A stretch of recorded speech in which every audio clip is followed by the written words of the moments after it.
আসসালামু আলাইকুম গাইস, কেমন আছেন সবাই? দেখেন, দুবাইয়ের শারজার ওলা যে ফিশিং বোটগুলো আছে মাছ ধরার, এগুলো দেখেন উপরে রেখেছে অনেকগুলো। এগুলা সমুদ্রে নিয়ে যাবে।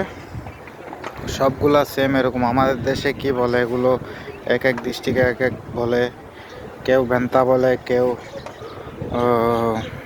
জাঙ্কি বলে, কেউ আমাদের ফেনী ডিস্ট্রিক্টে আমতা বলে আমরা।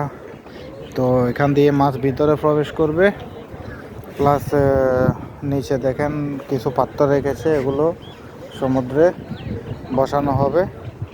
তো এক একটা ডিফারেন্ট। আরও কয়েকটা দেখছি ওটার মধ্যে মুখগুলো ছোটো ছিল, এটার মধ্যে বড়। এটাই খুলে পরে মাছ বের করবে। অন্যগুলোর মধ্যে যে অন্য এক সাইডে দেখি মুখ ছোট ছোট মুখ ছিল। এগুলো সব সমুদ্রে নিয়ে যাবে, সমুদ্রে বসাবে, পরে 1-2 ঘন্টা 3 ঘন্টা 5 ঘন্টা পরে বের করে নিয়ে আসবে।